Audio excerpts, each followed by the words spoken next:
Yo, what's up? What's up? What's up? People was always hitting me up talking about, man, you was right about Nore, man. I see what you was saying, about Nore. Man, was it about 2-3 years ago y'all was asking me about Nore? And I kept saying, man, I don't hate Nore. I'm just saying, I don't really deal with Nore because Nore is friends with everybody. And it got him in trouble doing all that. And then everybody turned against him after the incident at Hot 97. But Nore was the one that was always cool with everybody, even when everybody else was beefing. So, led to unfortunate situations. It caused a lot of friction within other people's groups, the whole nine. And he always jumped from one side to the other side. He was with Nas, and he started rocking with Jay-Z. And it was just, Nore was always that guy in the middle, cool with everybody. But when beef is happening and something is monumental, you gotta recognize, I might need to step out the way. Because these brothers here is on something else. That was always my take on Nore from back then. So I already knew what kind of stuff he was into and how things was elevating. Like, dude, this dude is always in the way. So I knew somebody was gonna address it and bring it to Nore when his mans that he rapped with was at the center of that stuff. And he just sitting there like, ain't no problems. Like, everything is everything. He cool. So, once again, Nore gets to a point where he gets real high and he start feeling himself too much. He start really getting delusional about his position. Because Drink Champs is doing well and, they signing these new deals and all this stuff. And it's like, when you get to a certain level, everybody starts talking different. Everybody start acting like they bigger than life. They do. It's the craziest thing I've ever seen. They start acting like they bigger than life. And it never changed even with Nore. He sat down with Joe Budden, and started talking like, yeah, I'm gonna sit down, I got my mink coat now, I'm getting this money. And start talking about, man, I just did the best audio deal in rap podcast history. I'm keeping it 100. We still own our IPO. Before me, they gave YouTubers, like YouTubes for free. Them IPOs they didn't own or anything, only me and DJ F. Like, Combat Jack and Taxstone signing the Loudspeakers Network. Giving away YouTubes for free at the start of their podcast career. A lot of these dudes, they out here giving y'all all that for free. Y'all was signed to, what's that sound? It's like, Tax and all them Negroes was signed to. Like, what's that label? A dude named Matt Randy, Combat, Tax, and all of them was on the label giving them YouTubes away for free. I'm the first dude that had a 3 deal for the same crack. It's just that when you're boastful because you're in the position you're in, you should always be respectful to those who came before you. You should always be respectful for those who laid a foundation for you to do what the hell you did. You should always be respectful of that alone, if anything else. If anything else don't go right or go right, for that reason alone, you should find a way to be respectful. Now, Nore, Drink Champ, legendary podcast of what they doing. They got a lot of fans. As you see now, it ain't really that much drinking on Drink Champs no more. They used to be drinking and smoked out.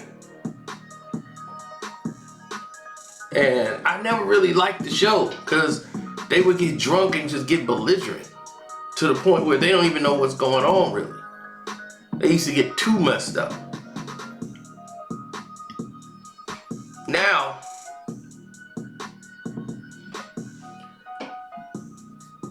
to talk about Combat Jack, who ain't here no more, you know, it was quite disrespectful to me. That's how I looked at it. I looked at it with disdain and disrespect. And I looked at it and I said, this is quite disrespectful. You know, this ain't something you do to somebody who's, you know, been there for you in the trenches. You know, you normally would show more respect than this. So Nore, I mean, his comments got back to Tax, and Tax is awaiting sentence right now. So he ain't got nothing to really lose or talk about, you know, and speaking on this. You know, it's like, look, he getting ready to do some time. He already been serving time, but he finna do some time. And to hear Nore boasting and bragging and being quite arrogant and disrespectful on the show, Tax let it be known. Tax was like, okay, wait, hold up, homie. You have a legendary podcast, I like it. Like, I have my little issues with Nore, but I don't hold on to stuff too long like other people do. I still enjoy his podcast, but I like hip hop. I like rap legends. But I don't like it when a person try to act like they're intelligent and they know what they doing all this time, and somebody that tries to act like they're supportive to the culture.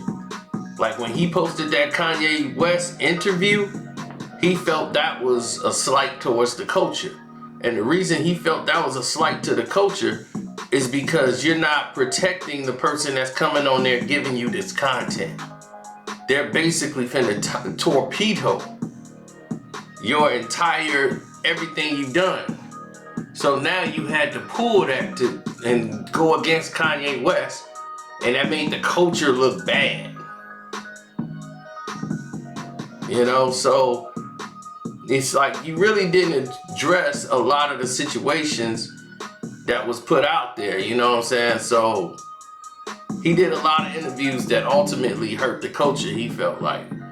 And he felt like he didn't address it because like all the stuff he was talking about, you know, the YouTubes and all that. He's like, I didn't address it because it wasn't even true. Like, if you do your due diligence, the Tax Season podcast, I didn't post videos on YouTube. And I'm like right here, like, he's right. I was watching that and he didn't post videos on YouTube. I swear to God he didn't. He did not post on YouTube. I will be the first one to let you know that right now. He did not. If he did, I'd have told you he did, but he did not post on social media. I mean YouTube. What he did was post clips. Tax post clips of what was going on. He would go like this. He would usually say, like, you know, it was like, you know, if you've seen the podcast and you've seen the clips, right, or Tax Season, the only one that was a full interview that you saw on YouTube was the Meek Mill interview he did in Atlanta when they was riding in the car.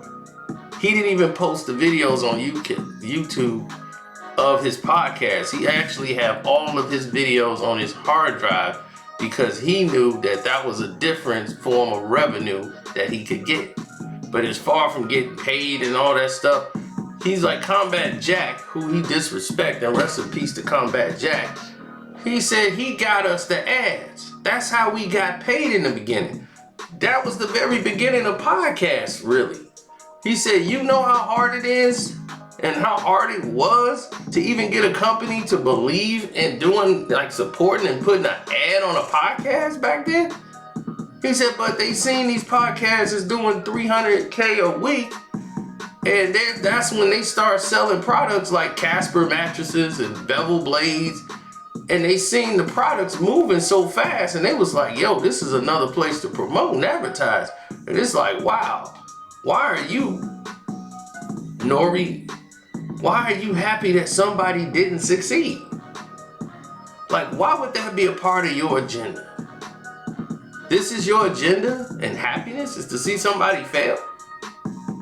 Like, when you go to sleep at night, you speak to God or whoever, and you speak and say, yo, I want happiness. I want help for my family, wealth. And I want to make sure that nobody else survives in this genre. That just seems like that seems like one of the weirdest parts to be happy for, And he's right about that. I've seen strong opinions that I deal with people that try to use strong opinions, then turn them into something else. Like the notion, oh yeah, I'm a hater. No, I'm not a hater. I tell the truth. And the truth is an uncomfortable place for these people to live in. So a lie is like the best pillow on earth for these people. And it's like when I say my truth, they get so mad because they don't move me. It's like I understand what's going on. You're not gonna insult my intelligence. What's the point of enlightening yourself and trying to be smart if you could easily be manipulated? These guys are manipulators. They are not even good at manipulating. It's all see-through. It's all transparent. So that's why Taxstone really just broke it all down. You know what I'm saying? So when you look at it, you see how it's played out, and you say to yourself, well, damn, Tax just really broke it all down. First off, I want to know right here, and I'm going to put it up. Don't worry, I'm going to put it up in the poll, in the chat. Y'all tell me what was the best podcast? Drink Champs or Taxstone? Tax season. Y'all, I'm gonna put the poll up in the chat, and then y'all can start going from there. Okay? We're gonna put the poll up and it's gonna start running. That's what I want to do. I'm going to put the poll up and it's going to start running. While we're doing the video, we're going to start it running. Now, this is the problem that people seem to have. They never roll with who's in charge. They never roll with what's on the table. They always roll with foolery. You know what I'm saying? Like, they choose to be silly. They choose to be ignorant. They choose to do these things that takes away from greatness. It takes away from their productivity. It takes away from growth. It takes away from anything that's positive in the notion. Well, damn, okay. Damn, okay. All right, tax is coming out the gate. Okay. All right, I didn't know it was gonna be like this in the poll. But you see, it's always like that because, Drink Champs is, every day, and Tax, and you ain't heard Tax in years. So, naturally, that's gonna, be like, man, I wish, tax season come back.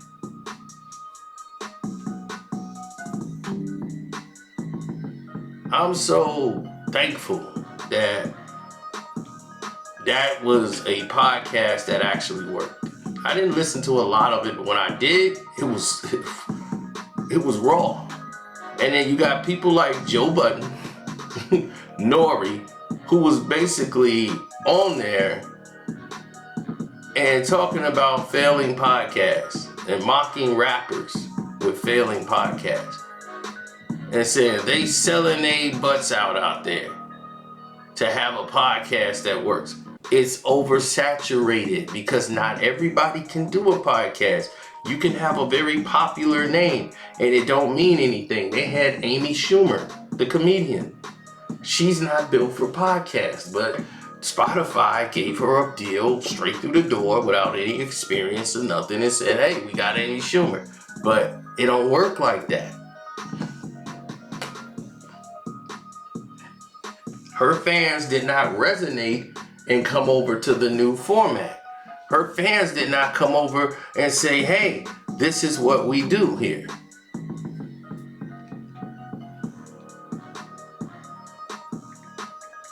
Uh-oh, here is this.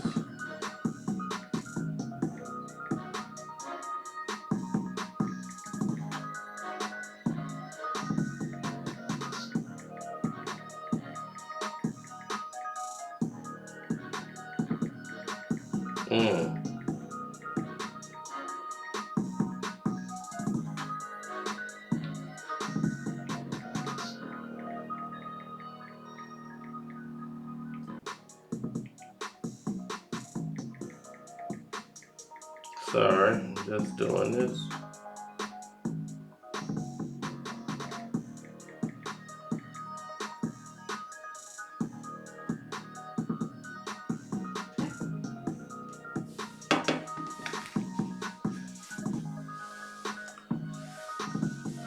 Now, my thing is, when you have people like Joe Budden. Joe Budden was on Taxstone and he got a lot of publicity going at it with Tax, right? That made Joe hot. Now Joe been out trying to do something of the format of a podcast, like being on the internet back in the day, and he got credit for that. But Joe can do this. Amy Schumer, there was plenty of people that's not rappers. But rappers gotta be the scapegoat for anything that failed.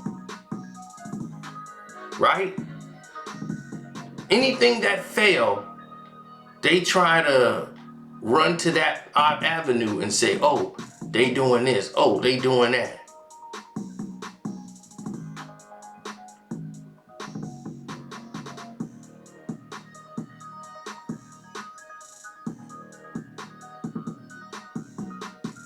Now,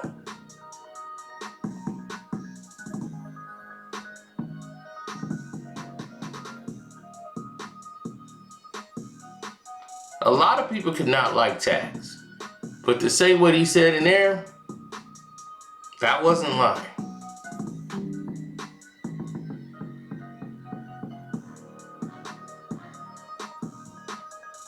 That wasn't lying. That is the honest to God truth.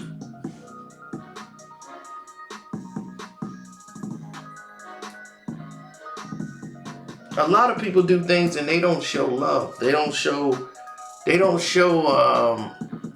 respect. They don't show that, hey, I'm here with you. You know what I'm saying? They don't show that. They show a skewed view of things. And that's what I don't like. I have a problem with stuff like that. You know, to me, it's like, if you're going to be real, let's be real all the way. Let's not be sideways with anything. Let's be transparent. Because if we're not, we're just lying to each other. All of us sitting here, we just lying. Nobody's getting it done the right way. And that's the part that hurts. It hurts the game. It hurts the people that's out here making it happen. When I see the people that put forth the effort to try to push this podcast game forward, it's people that know what they're doing, and there's people that think they know what they're doing. Those are the ones that's in the way, the ones that think they know. It's always those who think they got it. Oh, I know I got this. No, you don't. You got nothing. Go sit back down. Because if you had it, you wouldn't be in this position you're in right now. Go have a seat and let the people that know what they doing handle it. That's right. Shouts out to Ed Kwame Brown Bus Life. Don't forget to hit the like button. Subscribe to the page. The Cash App is Carceno. Carceno. If you want to support the page, go to the Patreon. You get to learn what Bobby Brown really, the stuff they didn't tell you he did. You get to learn what happened, find out what happened with the chain, all of that. The Charlie Murphy Bodyguard Stories Part 4 is coming out tonight. So get ready for that. And The Killing of Michael Jackson Part 6 is coming up. Get ready for that. So it is what it is. And it's gonna be on. It is gonna be on. Well, it's like this. Is what they say, barbecue a mildew. To me, people look at the money so much, they don't think about the actual program no more. They don't see that their show has got complacent. Joe Budden podcast right now, I'm not praying for his failure, but it's trash, because it is trash. I'm reporting on what it actually is. I'm not just trying to make something up just to, appease some people. That's what the show is. The show is not really watchable, in my opinion. It is dog crap. You got too many people on the mic, and you got people that's just there to be clowned. Joe can't carry the show anymore. You could tell he's bored from doing it. And it sounds like somebody who's drained. It's become a job now. It's no longer fun. So he's got a bunch of young people in there who just want to be on the mic and talk. Now you have someone that gives a female perspective. They never had that on the show. So now you got someone that's going to give a female side of the view. But now you got Queen's Flip on there. It's like, well, now it's a Queen's Flip show? Like, this whole thing looks crazy. I mean, it really does. Joe podcast is just a mess. It's a big gumbo pot mess. I don't even know how people even listen to it anymore. I've tried, and it's terrible. Rory and Mal, and this is where they ran into a problem. They were hot, but then they got stagnant because Mal don't want to grow. And I see that. Mal does not want to grow. And this is where him and Rory eventually will bump heads, and those two will split. Rory wants the show to be bigger and grow and go different places. And okay, well, we need to change some things. Mal gonna be, no. Let's stay just this chair the same. Let's do the same. He's afraid of growth. And when you keep going in that pattern, you're gonna see things in that nature where eventually they're gonna split up. So that's why you can't really judge something until it's just like judging a football player. You don't judge them on their rookie year. Like, man, he had a breakout rookie year. Wait 3-4 years and see where they gonna be. Then you can start making analysis. Herbert came out and destroyed the league, right? Rookie of the year, oh, he finna be up there with the Brady's and everybody else. Now you seeing him throwing more interceptions. They got something to see on the guy. Right? So now he's settled in, and it ain't coming so easy no more. You see what I mean? So this podcast game, some people could really navigate it and do it forever. They got the skill to where they got the talent to do this 24 hours a day. It don't stop.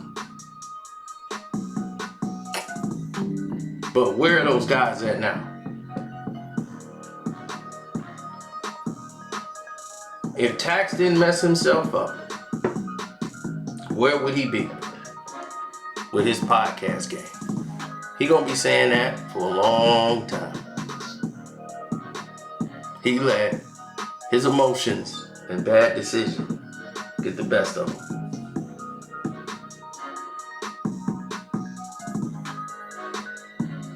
Now, don't forget to follow Kwame Brown Bus Life 2.0. Don't forget to follow Welcome to HD with the 2 Eyes TV.